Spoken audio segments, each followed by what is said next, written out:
ਤੋਂ ਜ਼ਿਆਦਾ ਸਿੱਖ ਸੰਗਤਾਂ ਦੀ ਪਾਰਟਿਸਿਪੇਸ਼ਨ ਹੁੰਦੀ ਹੈ। ਬਿਲਕੁਲ। ਔਰ ਕੱਲ ਦੇ ਪ੍ਰੋਗਰਾਮ ਨੂੰ ਟੀਵੀ 84 ਦੀ ਟੀਮ ਵੀ ਜਦੋਂ ਕਿ 11 ਵਜੇ ਦੇ ਰਾਉਂਡ ਇਹ ਪਰੇਡ ਸ਼ੁਰੂ ਹੁੰਦੀ ਹੈ, ਅਸੀਂ ਕੋਸ਼ਿਸ਼ ਕਰਾਂਗੇ। ਅਰਲੀਅਰ ਸਾਡੀ ਸਾਰੀ ਟੀਮ ਵੈਲ ਇਕਵਿਪਡ ਹੈ ਜੀ। ਕੁਝ ਚੀਜ਼ਾਂ ਵੈਦਰ ਤੇ ਵੀ ਡਿਪੈਂਡ ਕਰਦੀਆਂ, ਪਰ ਉਹਨੂੰ ਲਾਈਵ ਵੀ ਕਵਰ ਕਰਾਂਗੇ ਔਰ ਅਸੀਂ ਉਸ ਦਾ ਹਿੱਸਾ ਵੀ ਬਣਾਂਗੇ ਜੀ। ਸੋ ਅਸੀਂ ਇਹ ਅਪੀਲ ਵੀ ਕਰਾਂਗੇ ਕਿ ਸਾਡੇ ਸਿੱਖ ਵੀਰ ਭੈਣਾਂ, ਸਾਡੇ ਪਾਕਿਸਤਾਨੀ ਭੈਣ ਭਰਾ ਜਿਹੜੇ ਵੀ ਇਹਦੇ 'ਚ ਸ਼ਮੂਲੀਅਤ ਕਰ ਸਕਦੇ ਨੇ ਜ਼ਰੂਰ।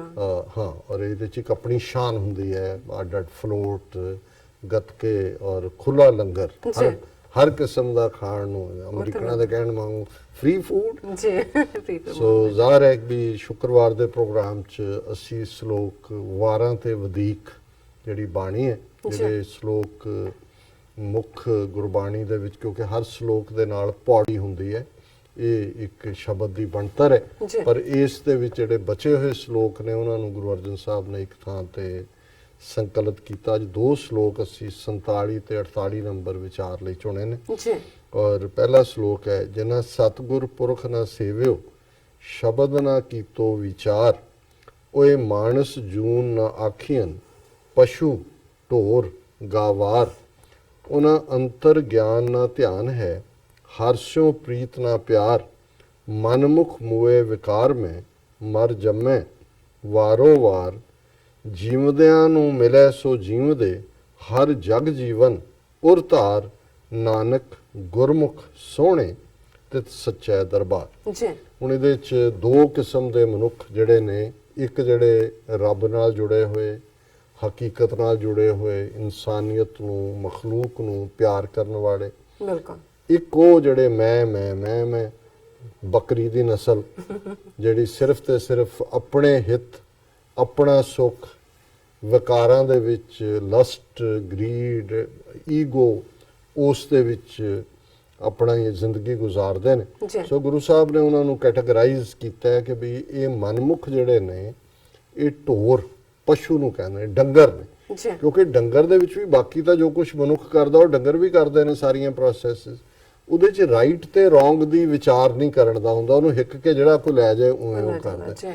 ਔਰ ਇਸੇ ਤਰ੍ਹਾਂ ਜਿਹੜਾ ਗਵਾਰ ਹੈ, ਜਿਹਦੇ ਕੋਲ ਵਿਦਿਆ ਨਹੀਂ ਹੈ ਜਾਂ ਕੁਝ ਨਹੀਂ ਹੈ, ਉਹਨੂੰ ਪਤਾ ਨਹੀਂ ਹੈ ਕੀ ਹੋ ਰਿਹਾ ਆਲੇ ਦੁਆਲੇ, ਉਹ ਤਾਂ ਇਲਮ ਤੋਂ ਮਰਹੂਮ ਹੈ, ਟੋਟਲ ਮਹਿਰੂਮ ਹੈ। ਔਰ ਗੁਰੂ ਸਾਹਿਬ ਨੇ ਫਰਮਾਇਆ ਕਿ ਜਿਨ੍ਹਾਂ ਨੇ ਸਤਿਗੁਰੂ ਉਸ ਰੱਬ ਨੂੰ ਨਹੀਂ ਯਾਦ ਕੀਤਾ, ਸ਼ਬਦ ਦੇ ਉੱਤੇ ਰੱਬ ਦੀ ਯਾਦ ਦੇ ਉੱਤੇ ਵਿਚਾਰ ਨਹੀਂ ਕੀਤੀ, ਉਹਨਾਂ ਨੂੰ ਮਨੁੱਖ ਕਹਿਣਾ ਵੀ, ਇਨਸਾਨ ਕਹਿਣਾ ਵੀ ਜਾਇਜ਼ ਨਹੀਂ ਹੈ। ਉਹ ਤਾਂ ਫਿਰ ਉਹਨਾਂ ਦੀ ਬੇਸ਼ੱਕ ਉਹ ਮਨੁੱਖਾ ਜਾਮੇ ਦੇ ਵਿੱਚ ਨੇ, ਫਾਰਮ, ਬਾਡੀ ਫਾਰਮ ਉਹਨਾਂ ਦੀ ਇਨਸਾਨ ਵਾਲੀ ਹੈ, ਪਰ ਉਹ ਪਸ਼ੂ ਢੋਰ ਗਵਾਰ, ਉਹ ਬਿਲਕੁਲ ਡੰਗਰ ਨੇ, ਕਿਉਂਕਿ ਉਹਨਾਂ ਦੇ ਅੰਦਰ ਨਾ ਗਿਆਨ ਹੈ, ਨਾ ਧਿਆਨ ਹੈ, ਨਾ ਹੀ ਉਹਨਾਂ ਨੂੰ ਸੱਚੀ ਮੁਹੱਬਤ ਦਾ ਅਹਿਸਾਸ ਹੈ, ਹਰਸ਼ੋਂ ਪ੍ਰੀਤ ਨਾ ਪਿਆਰ। ਉਹਨਾਂ ਨੂੰ ਮਨਮੁਖ ਮੋਏ ਵਿਕਾ, ਉਹ ਸਿਰਫ ਜਿਹਨਾਂ ਚੀਜ਼ਾਂ 'ਚ ਫਸੇ ਹੋਏ ਨੇ ਉਹਨਾਂ 'ਚ ਹੀ ਸਾਰੀ ਜ਼ਿੰਦਗੀ ਗੁਜ਼ਾਰ ਦਿੰਦੇ ਨੇ, ਔਰ ਉਹ ਜੰਮਦੇ ਮਰਦੇ ਰਹਿੰਦੇ ਨੇ, ਕਿਉਂਕਿ ਉਹਨਾਂ ਨੂੰ ਕੋਈ ਅਸਲ ਜਿਹੜਾ ਗਿਆਨ ਹੈ ਜਾਂ ਚਾਨਣ ਹੈ ਜਾਂ ਨੂਰ ਹੈ ਉਹਨਾਂ ਦੀ ਜ਼ਿੰਦਗੀ 'ਚ ਨਹੀਂ ਆਉਂਦਾ। ਹਾਂ, ਜਿਹੜੇ ਜੀਵਦੇ ਨੇ, ਜਿਵੇਂ ਅਸੀਂ ਗੱਲ ਕਰਕੇ ਹਟੇ ਕਿ ਜ਼ਮੀਰ ਦਾ ਮਰ ਜਾਣਾ ਮੌਤ ਹੈ, ਹੁਣ ਉਹ ਮੌਤ ਹੈ, ਇਹ ਗਵਾਰ ਉਸ ਮੌਤ 'ਚ ਨੇ, ਸਰੀਰਕ ਮੌਤ ਨਹੀਂ ਹੈ। ਸੋ ਜਿਨ੍ਹਾਂ ਨੇ ਜ਼ਮੀਰ ਨੂੰ ਜਿਉਂਦਿਆਂ ਰੱਬ ਦੀ ਯਾਦ ਨਾਲ ਰੱਖਿਆ ਹੋਇਆ ਹੈ, ਕਿਸੇ ਵੀ ਗੱਲ ਲਈ ਉਹ ਤਤਪਰ ਰਹਿੰਦੇ ਨੇ, ਸੱਚ ਹੱਕ ਇਨਸਾਫ ਲਈ।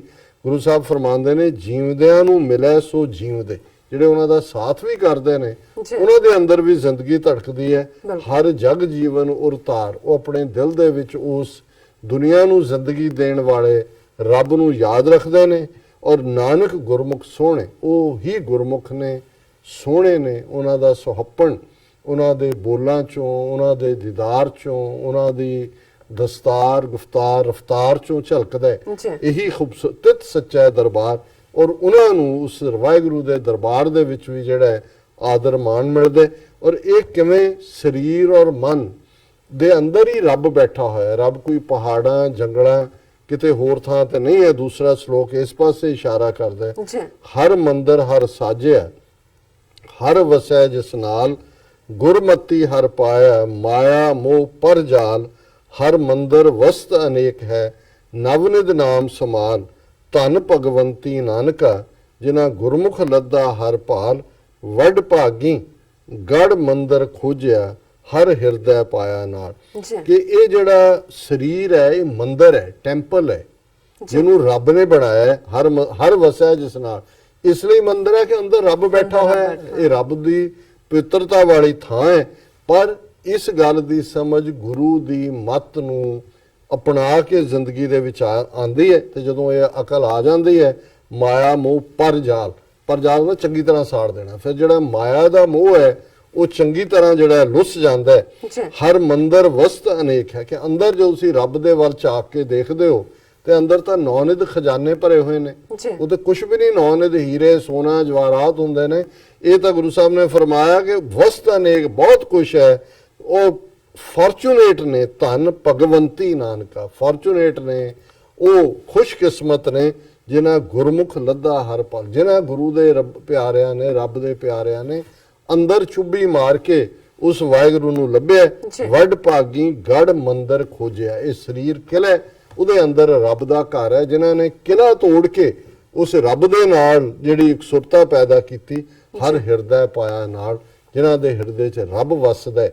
ਸੋ ਐਵੇਂ ਨਹੀਂ ਬੁੱਲੇ ਸ਼ਾਹ ਨੇ ਕਿਹਾ ਕਿ ਮੰਦਰ ਢਾਈ, ਮਸਜਿਦ ਢਾਈ, ਢਾਈ ਜੋ ਕੁਝ ਢਹਿੰਦਾ, ਪਰ ਕਿਸੇ ਦਾ ਦਿਲ ਨਾ ਢਾਈ, ਰੱਬ ਦਿਲਾਂ ਵਿੱਚ ਰਹਿੰਦਾ। ਇਹਦਾ ਮਤਲਬ ਇਹ ਨਹੀਂ ਹੈ ਕਿ ਮਸੀਤ ਇੰਪੋਰਟੈਂਟ ਨਹੀਂ ਹੈ, 5 ਵਕਤ ਦੇ ਨਮਾਜ਼ੀ ਲਈ ਮਸੀਤ ਹੈ, ਪਰ ਇਹ ਰਿਚੁਅਲਿਸਟਿਕ ਲੋਕ ਜਿਹੜੇ ਇਹਦੇ 'ਚ ਹੀ ਫਸੇ ਹੋਏ ਸੀ, ਉਹਨਾਂ ਨੂੰ ਇਹ ਦੱਸਿਆ ਕਿ ਅਲਟੀਮੇਟਲੀ ਰੱਬ ਦੀ ਗੱਲ ਰੱਬ ਦੀ ਮਖਲੂਕ ਦੇ ਵਿੱਚ, ਇਨਸਾਨੀਅਤ ਦੇ ਵਿੱਚ ਹੈ। ਕਿਸੇ ਦਾ ਵੀ ਦਿਲ ਨਾ ਢਾਈ, ਰੱਬ ਦਿਲਾਂ ਵਿੱਚ ਰਹਿੰਦਾ, ਕਿਉਂਕਿ ਇਹ ਗੜ ਹੈ, ਵੱਡ ਭਾਗੀ ਗੜ ਮੰਦਰ ਖੋਜਿਆ। ਜੀ ਡਾਕਟਰ ਸਾਹਿਬ, ਤੁਹਾਡਾ ਬਹੁਤ ਬਹੁਤ ਸ਼ੁਕਰੀਆ। ਤੁਸੀਂ ਅੱਜ ਦੇ ਅਹਿਮ ਇਸ਼ੂ ਤੇ ਅੱਜ ਦਾ ਵਿਚਾਰ ਸਾਡੇ ਦਰਸ਼ਕਾਂ ਨਾਲ ਸਾਂਝਾ ਕੀਤਾ। ਅਸੀਂ ਆਪਣੇ ਵੀਰਸ ਕੋਲ ਨੇ ਇਜਾਜ਼ਤ। ਵੀਅਰਸ, ਸਾਡੇ ਪ੍ਰੋਗਰਾਮ ਦਾ ਸਮਾਂ ਇੱਥੇ ਸਮਾਪਤ ਹੁੰਦਾ ਹੈ। ਤੁਸੀਂ ਆਪਣੀ ਰਾਏ ਤੇ ਸੁਝਾਅ ਸਾਨੂੰ ਭੇਜਣਾ ਭੁੱਲਣਾ ਸਾਡੇ ਇਸ ਪਤੇ ਤੇ SOS@tv84.tv ਤੇ ਅਸੀਂ ਆਪਣਾ ਪ੍ਰੋਗਰਾਮ ਲੈ ਕੇ ਫਿਰ ਦੁਬਾਰਾ ਹਾਜ਼ਰ ਹੋਵਾਂਗੇ। ਤਦ ਤੱਕ ਲਈ ਮੈਨੂੰ ਤੇ ਆਪਣਾ ਸੁਣਾ ਗਿਆ ਰਹੋ, ਦੇਖਦੇ ਰਹੋ TV84। ਬੁਲਾ ਦਿਓ ਫਤਿਹ। ਵਾਹਿਗੁਰੂ ਜੀ ਕਾ ਖਾਲਸਾ, ਵਾਹਿਗੁਰੂ ਜੀ ਕੀ ਫਤਿਹ।